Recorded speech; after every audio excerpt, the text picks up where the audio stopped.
Start right now. Hello everybody, it's Ingrid from WineTelligence, the smart way to learn about wine. I'm really excited about the person I'm interviewing today. This is Greg Bax. Greg is the owner and recently crowned champion of Rare Grill, the steakhouse of the year. So I bid Greg welcome. Thank you. Thank you. So glad to have you, Greg. Thank you. Greg, this morning, and I want to tell our audience that this is in the morning, so Greg's had quite a hectic night after having won this competition. He's really been hectic and busy over the last couple of weeks since Rare Grill has been crowned Steakhouse of the Year from the Wolftrap cellar, and you'll notice that Wolftrap is decorating the table right next to me. And no, this bottle isn't full, it's simply a dummy, so I'm not going to be drinking all of it right now. However, I do want to say that I do have some Wolftrap in the glass right here. So, welcome, Greg. Thank you very much. Now, this has been a very exciting time for you. When was this announcement made? It was made on the 18th of last month, July, up in Joburg at Yes. the local grill. So it was quite an exciting time. Right? Great. It's been incredible. So you've been the champion steakhouse of the year, the Wolftrap champion steakhouse of the year for just about 2 weeks or so. 2 weeks or so now. Yeah, so you're still a baby and you've got a whole year to reign. Still coming to terms with it. Ah, good. So what has it been like? First of all, tell me, what was this journey all about? Certainly wasn't to win Steakhouse of the Year. It's been pretty crazy the last 2 weeks. I don't think I've worked this hard for quite some time. I think the original idea of Rare Grill was to create a model or a restaurant model for people that don't come from lots of money, and to create a business for yourself that it's sustainable and pays the rent and puts food on the table for the family. And I think it kind of evolved, and from that here we sit. Tell me, quite exciting. when did it start for you? But give me a little bit about your background. I'm from Mamsatoti on the south coast of Natal, born and bred. Started out working in franchise restaurants, Mike's Kitchens. Okay. Which ones? In Mamsatoti, Okay. from the age of 15. Moved down to the Cape in 2000. Was in France for about a month or two, and then eventually ended up in Simonstown at Bertha's restaurant. Okay. Worked there with some amazing operators, Peter Wheatman, Tammy Watt-Bale, Chris Quincy, Yes. Rudy Minnar, Hugh van Zaan. We then opened Society Bistro at the V&A waterfront, Okay. which was very exciting, something different. Then from there I took over the Hussar Grill in Rondebosch. Hussar? Yeah, in Rondebosch. Okay. And worked there, ran that place for about 10 years. So who was the owner when you It was a gentleman by the name of Adrian Reeder. He kind of backed me and got me in there. So it was an amazing experience. It's an institution, so it was really amazing to be a part of that journey. 10 years of it. So really, as a young person, you reckoned at 15 you started working already, or whether it was on a casual basis, just going to the restaurants and making sure that you earned some bucks? Yeah, it was to get a bit of pocket money. Yeah. Grew up with a single parent, so she worked hard, but she couldn't afford to pay for all the luxuries. Just wanted to make money and work. That's all I was interested. So you had a very, you had a determined nature, right, as a child, and you also worked hard. You didn't allow things to, or you weren't given things on a platter, and therefore no, certainly not. You made sure that you got things for yourself. Yeah, pretty much. But I've always been passionate about people and this industry. So from day one I loved it. I think I preferred working to school. So yeah, it's kind of what it's been. It's been non-stop since then. So. Right, and you also mentioned the operators that mentored you, Sure. I would say. Sure. Do you think that that's an important thing for somebody starting out in the business? Yeah, very much so. I mean, you know, we all always think we know what we're doing and we know everything, but you know, even now, I'm still learning every day. This experience has been one of the hugest learning curves in my life. So, yeah, it's a continuous learning process, and yeah, just loving it. Loving every minute of it. That's great. So when did you take over Rear Grille, or did you start? No, I started. I opened it in October. It was a curry den. October of when? Last year. My goodness. So you're really a new kid on the block as far as that. Yeah, very much so. Okay. So yeah, that's why it's all been quite a bit surprising where we are today. And yeah, was very lucky. I left the Hussar group, and almost, I suppose I didn't have a job at the time, so I was quite desperate. Got 2 kids, a wife, so you got to pay the school fees and put the food on the table. Right. And was determined not to work for somebody again in the restaurant industry, and rather to have my own place. And obviously, if there's not a big checkbook lying around, you've got to start small. So hence the reason why we're sitting in this little 26-seater restaurant. A 26-seater restaurant, and that little restaurant is now the steakhouse of the year. So small beginnings, but I like the idea as a little anecdote that I've heard so often. Dream big, start small, start now. And that comes from Gigi, he knows who I mean. So let's go back to that. So that your dream was big, you knew what you wanted. Yeah, you know, for me it's, the only time you really, I suppose, make money in restaurants is when you sell a thriving business. You know, you're not going to get rich in this industry day to day. But it wasn't about the money. It was about, I suppose, proving to myself and to other people that you don't need millions of rands to open a restaurant and to be a success.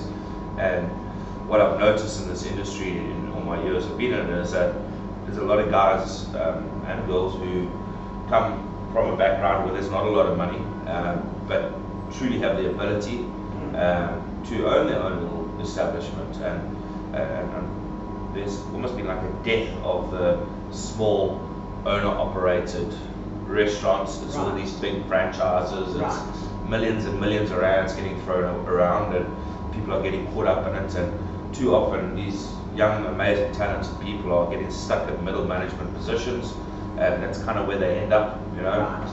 Whereas if they had an opportunity to have their own little home that they could run and look after. And I suppose that's kind of what I was trying to create at the time, was to create a model that if you can just scrape a bit of bucks together, and you've got the passion and you've got the commitment and you're not afraid of working hard, and there's no reason why you can't make it work for yourself. I must say though, Greg, that so often in marketing terms we hear about position. And I must say that you, the Rear Grille, is situated in a super position. You are close to the station.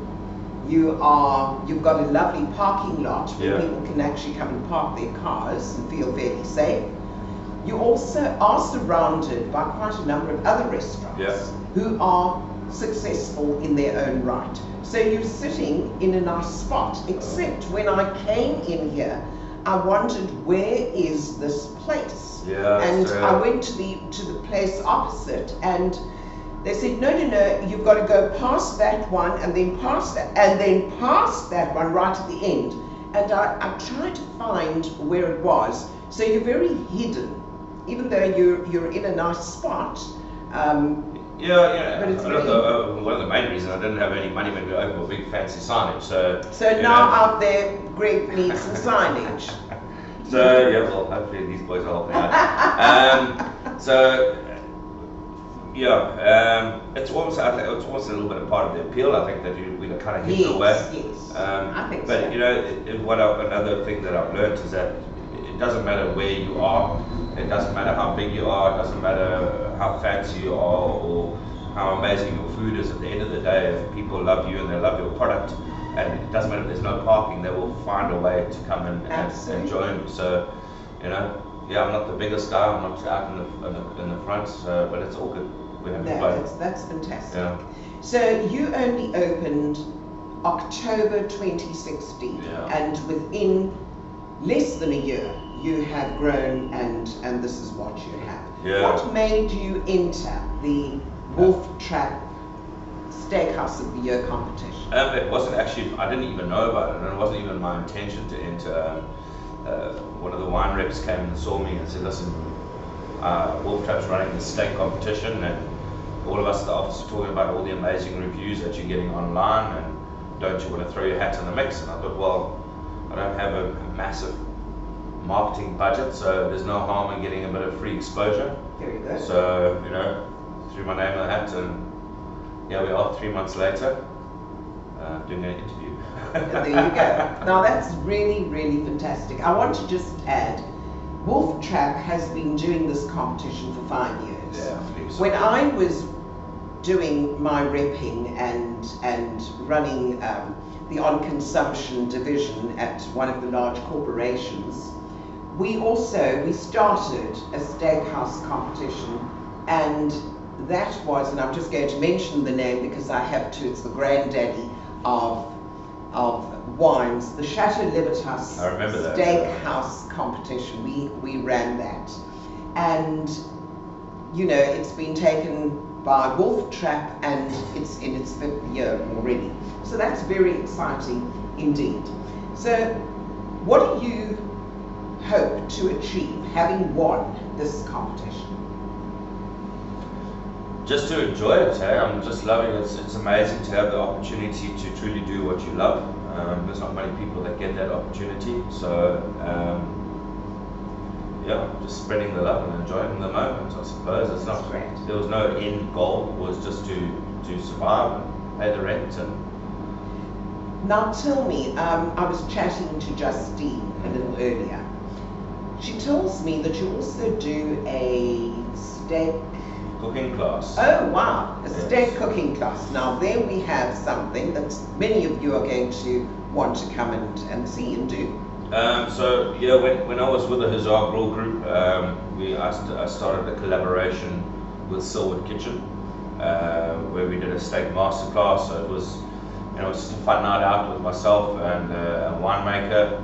At the time we were using Ants House, we still do, and it's a 3-hour evening. You come through, you have wine through the night. I teach you how to make a few sauces. We cook some steaks. It's a social fun night out, and yeah, I love it. And everybody else that does it seems to love it. So how often does this happen? At the moment, we're doing it about 3 or 4 times a month. That's quite a lot. At Silwood, yeah, it's one of, apparently it's the most popular part-time class there. How many people are accommodated? Up to 40. 40. Yeah, 14. 1-4. Yeah. So and do people actually get to cook their steaks? Yeah. So I'll spend half an hour briefing them on how the evening's going to go, talking about meat, all the different cuts, where the meat comes from, how to age meats, how to you know. I'm not a classically trained chef, but through my years of experience, I know what to look out for, and you know, just pass on my knowledge. I find a couple of chefs these days are a bit stingy when it comes to passing on knowledge, but I don't mind sharing the love, and then I'll teach them how to make a Béarnaise sauce, for example. Yes. And I teach them how to grill the perfect steak, so to the correct temperature, and we go through that 3 times with 3 different cuts, 3 different sauces, and make sure there's lots of wine flowing through the evening. Now that's what I like. Yeah, and I think I'm going to have to team up with you on this one. And then just have a jolly good time, and that's what it's really all about. Great. Yeah. And how do people find out about this? Do they book through your website? Yeah, they can if they go onto our Facebook page. I'm going to be opening my own classroom hopefully soon. Oh, fabulous! Right here? Upstairs. Okay. And then yeah, but I won't just be doing steaks. We'll be doing other lessons, deboning, how to break down a lamb into different cuts, how to cook chicken properly on a fire, you know, all that kind of thing. So So it's really a work in progress. Super things to look forward to. Yeah, it's exciting. It's really exciting. Oh, good. And how soon do you think you're going to have this open? Well, it was supposed to have happened a few months ago. Okay, well now that cash flow. Now that we have Wolftrap Steak House, and I forgot to tell you, he also got the award as the best newcomer. So I'm not surprised at that if the restaurant isn't a year old yet. He's also received the best newcomer award. So that's really fantastic. And within this period, who knows, now we're going to be so rushed off our feet, we may be able to start the cooking classes sooner than we thought. Yeah, let's hope. Let's hope. Well, that's fantastic. You know, Greg, I really appreciate it when I hear that you're a young person who is passionate about what he does. But you didn't just leave it there as a passion. You acted upon what you wanted to do. You knew you didn't want to go and work for a boss in another restaurant chain. You decided at a particular point, I'm going to be doing this for myself. And you did it. Yeah. Started small, but you started. And now you are in this position. How many people do you employ, part-time and full-time? I've got two ladies that work with me in the kitchen, Nezi and Nandi. Amazing young ladies. Well, Nandi's not so young anymore, but anyway. Oops. And then I've got some amazing girls that work with me on the floor. Justine, who worked with me back in the days at Bertha's, and Jodie, who is just an absolute machine on the floor. So, you know, between us, we make it work. Good. So you, as an entrepreneur, you've been able to provide employment for at least 4 or more people. Yeah, at this stage, you know, obviously the long-term goal is to, as I said earlier, is to create a model that more people like me can have the opportunity to do their own thing. And if I can prove that it can be done without massive amounts of money, then it makes it easier for a lot of other people. Right. And I do know that there are angels who are willing to finance people who are looking to improve and to grow. I'm pretty sure that you'll have some investors who may also look and say, although you're a guy who's done it on your own, but for other people who are looking to start, there may be somebody who is willing to come in and assist. Sure. Well, Greg, it's been fantastic chatting with you this morning. Thank you. And I want to say, if there's a little din in the background, we couldn't possibly put off all the machines and the fridges here, because this is actually a working restaurant, and I'm just intruding this morning to do this interview. So you may hear the train in the background, you may hear other noises, but we're right here in the restaurant, the Rare Grill, 2nd Avenue, Kenilworth, in the Western Cape. And when you're out here in Cape Town next time, please make sure that you stop at the Rare Grill and come and chat to Greg Bax. I'm pretty sure that he's going to be welcoming you in the very near future. Anything that you'd like to say to our audience, Greg? No, just you know, take every day as it comes and enjoy the moment, and when the opportunity arises, seize it, and hopefully it'll all work out. Yeah. Right. Well, cheers. I haven't touched my Wolftrap, and which one was this? This is the Syrah Mourvèdre and Viognier. Okay, it's the SMV that we call the SMV. It's a 2016 vintage. They also do a Viognier. Which one is this? The Viognier Chenin Blanc and Grenache. So there we have that. As well as a rosé. And a rosé, and of course they also do, I think there's another one. Oh no, there's the rosé. That's the 3rd one. All right, well, everybody, thank you very much for joining us. I'm pretty sure that you're going to be making a trip to Rare Grill very soon. Don't forget that you've got to actually book at this place. I've been here just setting up, and Greg has been on the phone non-stop, and he's had to say to people, sorry, I can't accommodate you at 7:30, but I can do you at 8:30, or I can't accommodate you at 6, can I do you at 8? So the place is pretty busy, and you'll have to make a booking pretty soon. Greg also tells me that he's going to be opening on Friday lunchtime, so it's possible that you'll be able to get in to come and taste the fabulous steaks here at Greg's at the Rear Grill. Thank you so much for being with me today. It's Ingrid here, WineTelligence, the smart way to learn about wine. Please like our Facebook page and do subscribe to my videos. Hope to chat to you soon when you find out what I'm taking off my rack. Goodbye.